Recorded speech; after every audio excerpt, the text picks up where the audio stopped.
muy especial el que estamos viviendo en el mundo, en el país, en Latinoamérica, ¿verdad? Y es un tiempo en que hay que buscar a Dios más que nunca. Pero también es un tiempo en que debemos consagrar nuestra vida al Señor para servirle. Amén. No ser un espectador de lo que está pasando, no estar a orilla del camino viendo cómo pasa todo en un balcón, viendo cómo suceden las cosas, sino ser nosotros participantes, activos. No es tiempo ya de venir cada domingo, escuchar y sino involucrarme en algún ministerio, poder colaborar en la obra del Señor, siendo un participante activo. Así que ese es el desafío para este año, ¿verdad? Porque hay mucho que hacer. La mies es mucha, ¿y qué dice la palabra?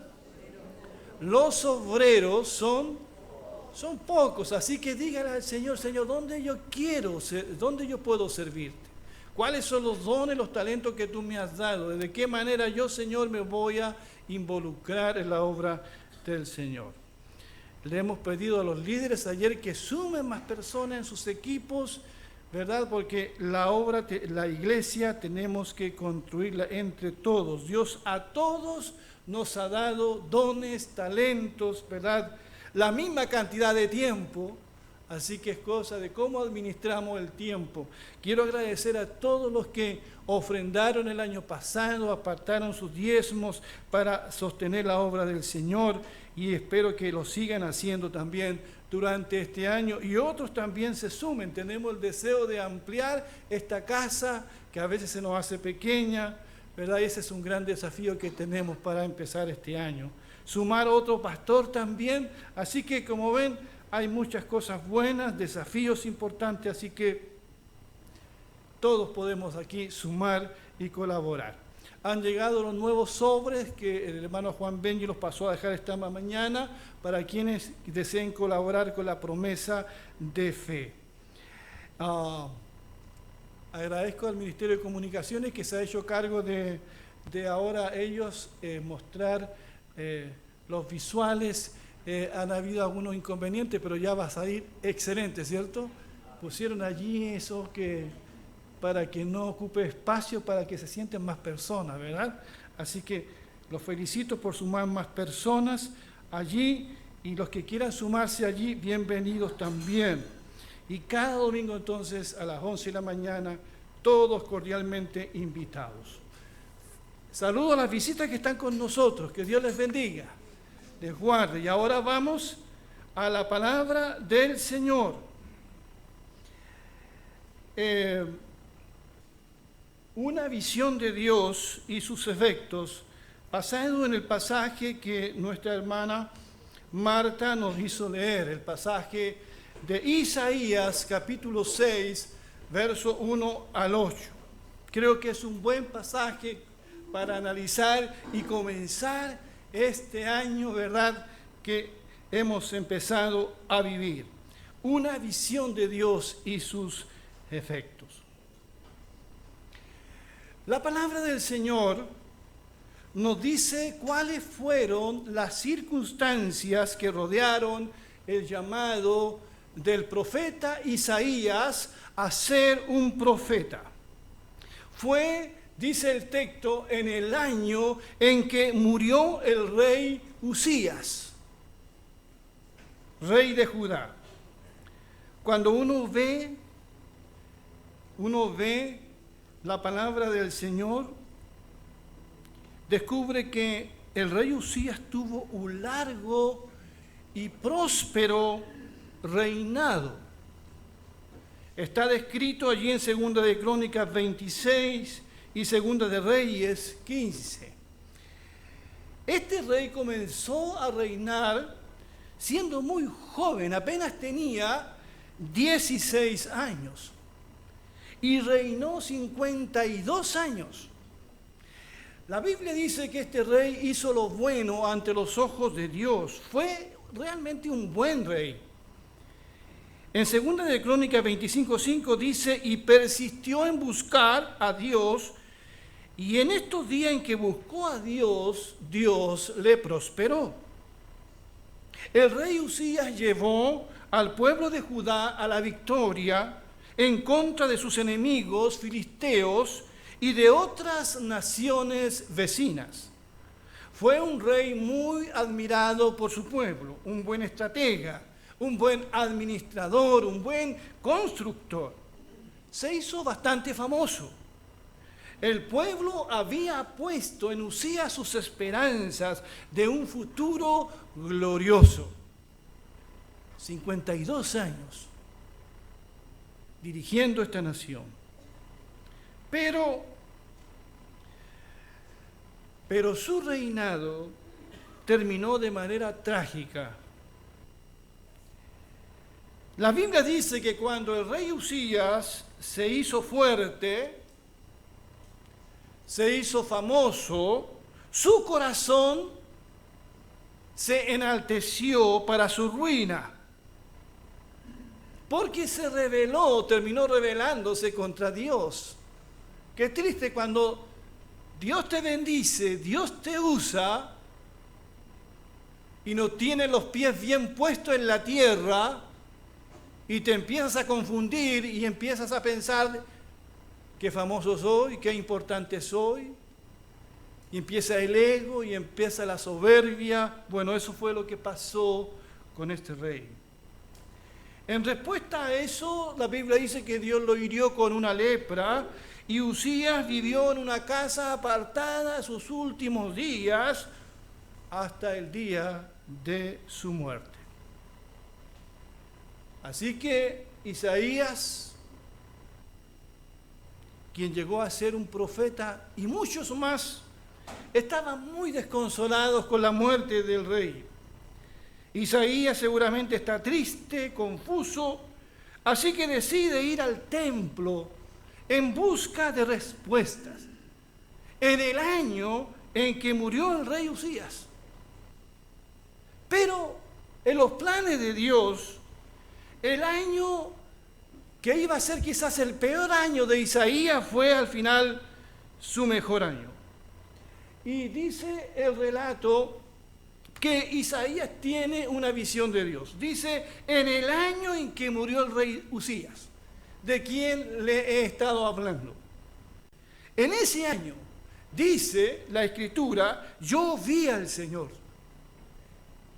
Yo vi al Señor sentado sobre un trono alto y sublime. El borde de su manto cubría el templo. 2 serafines permanecían por encima de él, y cada uno de ellos tenía 6 alas. Con 2 se cubrían el rostro, con 2 se cubrían los pies, y con 2 volaban. Uno de ellos clamaba al otro y le decía, Santo, Santo, Santo es el Señor de los ejércitos. Toda la tierra está llena de su gloria. La voz del que clamaba hizo que el umbral de las puertas se estremeciera y el templo se llenó de humo.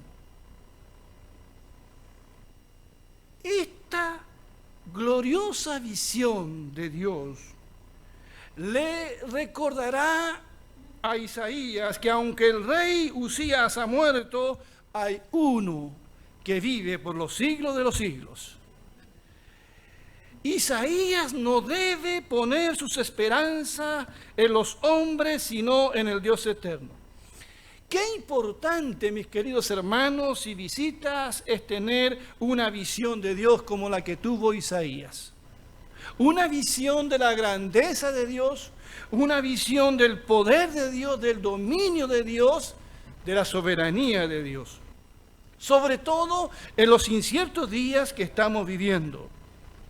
Isaías ve al Señor, lo ve, dice, en un trono alto y sublime.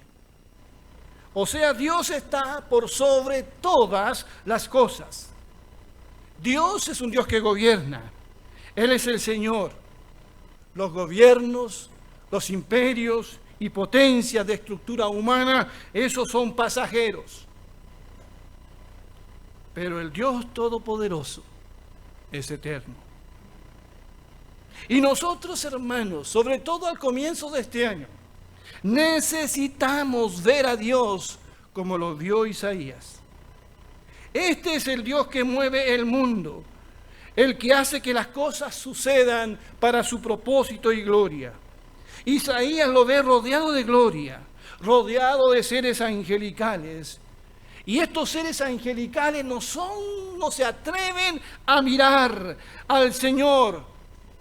Dice la Biblia que se cubren el rostro, porque Dios es tan santo, y a pesar de que estos seres angélicos no han pecado como nosotros, aún así se cubren sus ojos, su rostro, para no ver al Señor directamente. Y estos ángeles adoran a Dios y están al servicio de Dios. Y se dicen el uno al otro como un recordatorio constante: Santo, Santo es el Señor de los ejércitos celestiales. Toda la tierra está llena de su gloria. Esto era lo que Isaías necesitaba tener el día en que murió el rey Usías. Necesitaba Isaías tener una visión de la grandeza de Dios y no de la grandeza del fallecido rey Usías. Así que esta visión a Isaías lo alienta. Ver a Dios lo consuela, pero también lo desafía. Isaías había ido al templo a llorar al fallecido rey y ahora se encuentra con el Rey eterno. Así que esta visión también a Isaías lo estremece y lo descoloca. Ahora sabe que no puede ver a Dios y seguir siendo el mismo de siempre.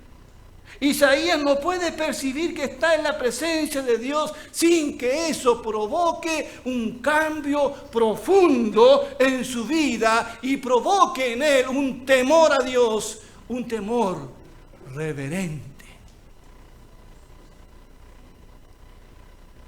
Así que Isaías tiene un encuentro con Dios. Dice: entonces dije yo, ay de mí, soy hombre muerto. Mis ojos han visto al Rey, el Señor de los ejércitos. Aun cuando soy un hombre de labios impuros y habito en medio de un pueblo de labios impuros, entonces uno de los serafines voló hacia mí. En su mano llevaba un carbón encendido que había tomado del altar con unas tenazas. Con ese carbón tocó mi boca y dijo: con este carbón he tocado tus labios para remover tu culpa y perdonar tu pecado. Después de esta visión de Dios, Isaías sabe ante quién está. Así que por lo tanto se humilla y descubre Isaías lo pecador que es. Hasta aquí pensaba posiblemente que era una buena persona que va al templo en busca de respuestas ante la muerte del famoso rey y, sorpresa, descubre a Dios en el templo y descubre que es un pecador que no merece estar en la presencia de Dios. ¡Ay de mí! Soy hombre muerto, porque mis ojos han visto al Dios Todopoderoso. Porque soy de labios inmundos, dice, y vivo en un pueblo de labios inmundos.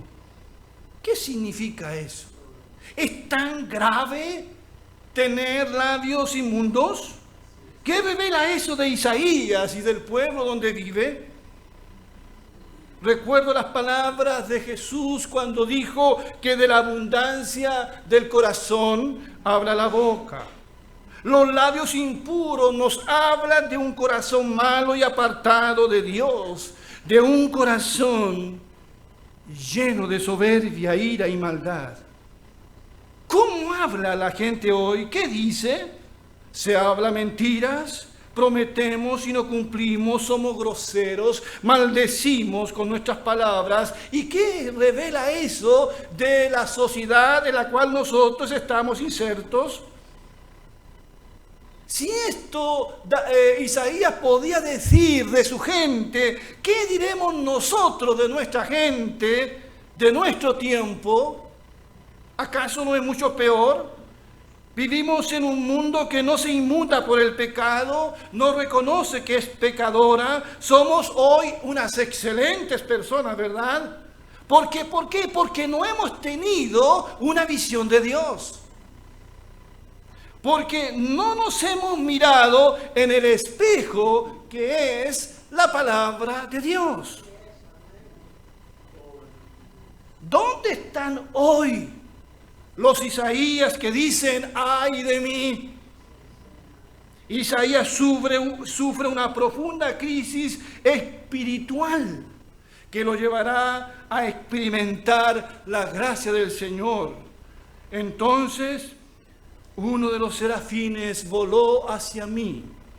En su mano llevaba un carbón encendido que había tomado del altar con unas tenazas.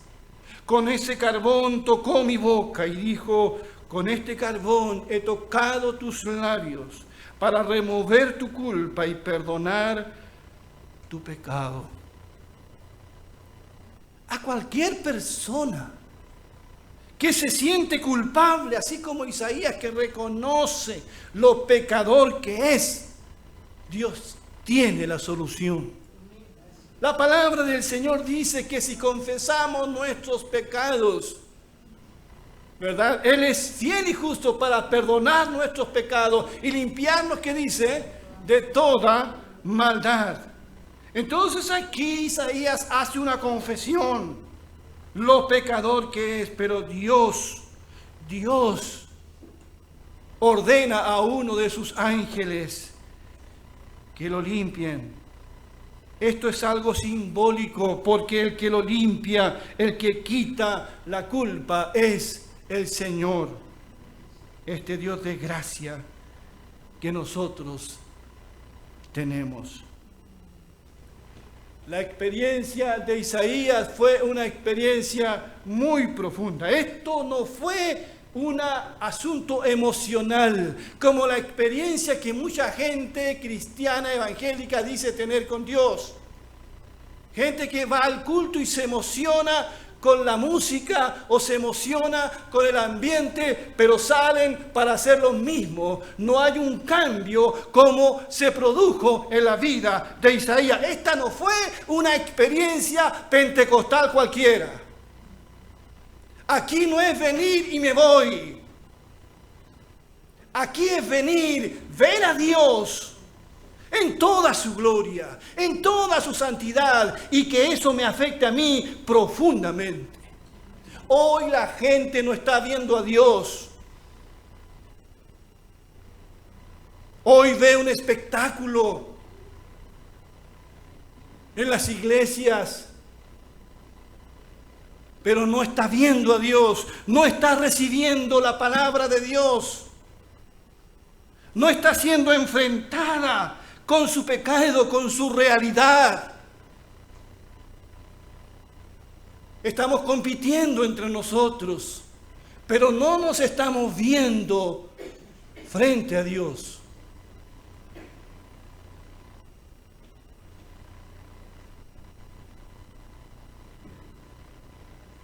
Me acordé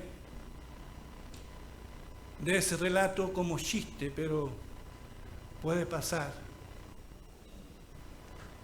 De una hermana que había ido por ahí, no sé, a un retiro, o no sé cómo llamarle, a un congreso, y le decía a Dios en su oración: Señor, fue tan lindo, fue tan emocionante lo que allí vivimos. Oh Dios, si tú hubieses estado allí.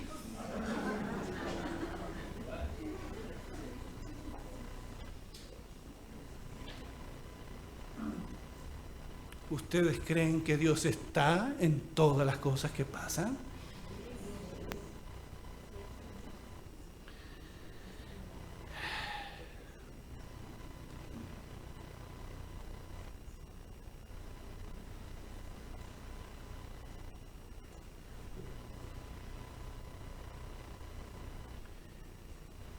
después de que Isaías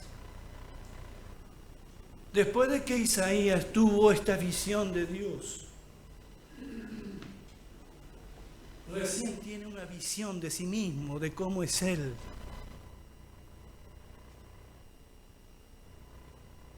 Si no vemos a Dios, no nos veremos como realmente somos nosotros. Pero después que pasa todo esto, como tercera cosa, Isaías acepta el desafío del Señor. Después que ocurre todo eso, después que lo conoce su condición y el limpio su pecado, después de todo eso, Isaías escucha la voz del Señor que dice: ¿a quién enviaré? ¿Y quién irá por nosotros? Es el Padre, el Hijo, el Espíritu Santo el que habla. ¿Quién irá por nosotros? Dice Dios. Y este es el llamado, el desafío que Isaías escucha. Dios podría enviar a sus ángeles, pero llama a Isaías y hace oír su voz para que Isaías escuche. Y dice: ¿a quién enviaré? Dice el Señor. ¿Y quién irá por nosotros? Isaías, después que tiene esta visión y después que descubre lo que es y después que es santificado, él responde, no antes, sino que después dice: aquí estoy yo, Señor. Envíame a mí. Una vez que Isaías se vio santificado, perdonado, se ofrece a Dios para ir donde quiera el Señor enviarlo. Acepta el desafío y la tarea no iba a ser fácil. Isaías sería enviado a un pueblo rebelde, a un pueblo ciego, a un pueblo incrédulo y a un pueblo de labios impuros. Eso lo dice en los versos 9 al 13 de este pasaje. Pero Isaías acepta el reto, acepta el llamado. Muy pocos escuchan hoy el llamado del Trino Dios. ¿A quién enviaré? La Biblia dice que la mies es mucha y los obreros son muy pocos. La cosecha es abundante, pero escasos son los segadores. ¿Quién irá por nosotros? Dice el Señor. El conocido pasaje de Romanos 10, 14 al 15, si me ayudan. ¿Cómo pues invocarán a aquel en el cual no han creído? ¿Y cómo creerán en aquel de quien no han oído? ¿Y cómo oirán sin haber quien les predique? ¿Y cómo predicarán si no fueren enviados? Como está escrito: cuán hermosos son los pies de los que anuncian la paz, de los que anuncian buenas nuevas. Si no tomamos, hermanos, querida iglesia, conciencia del Dios al cual servimos, de lo que Dios ha hecho en nuestras vidas, de la tarea que tenemos por delante, no aceptaremos nunca el desafío de decirle a Dios: aquí estoy yo, Señor. Hoy tenemos muchos espectadores, pero pocos obreros del Señor, poca gente que dice: heme aquí, aquí estoy yo. Estimados hermanos y hermanas, hemos llegado a un nuevo año. Iniciamos una nueva década. Dejamos atrás una década marcada por revoluciones sociales en el mundo entero, y va a continuar. Una década marcada por el calentamiento global, una década marcada por caudillismos, por lucha de géneros, por migraciones masivas de pueblos y de gente. Una década marcada por la corrupción que afectó hasta la misma iglesia. Cualquier persona frente a este escenario podría confundirse y podría hasta tener miedo. Pero nosotros como iglesia hemos de poner nuestra confianza y nuestra esperanza en el Dios de la visión del profeta Isaías. Porque ese Dios está llevando las cosas al cumplimiento de su eterno propósito. Él es el único Dios que existe. Y nosotros, sus hijos, estamos para servirle. Si el Señor no viene antes, nos esperan días y años decisivos. Serán oportunidades únicas para servir y predicar a un mundo en crisis. Que nada nos sorprenda, estamos advertidos por la palabra de Dios. Pero yo estoy muy expectante de lo que Dios va a hacer. Espero un derramamiento como nunca antes de la gracia de Dios. Dios va a hacer algo espectacular. La gente en su confusión, en su miedo, buscará algo a que aferrarse. Y nosotros como iglesia, los que predicamos la palabra del Señor, hemos de estar firmes. Y debemos mostrar el camino a tanta gente. Quizás como Isaías, alguien acá se sienta frustrado, se sienta desanimado. Al igual que este hombre, necesitas enfocarte en el Señor. Debemos mirar a Dios con fe. Dios no ha abdicado de su trono. Dios no es hombre para que mienta y se arrepienta. La Biblia dice, sea Dios veraz y todo hombre mentiroso.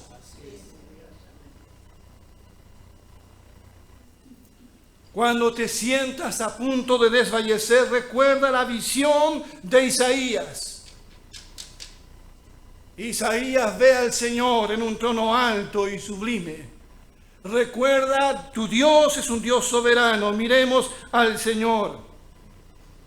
Pero también miremos nuestro corazón. Nuestro corazón. Que Dios nos limpie y nos use para su gloria.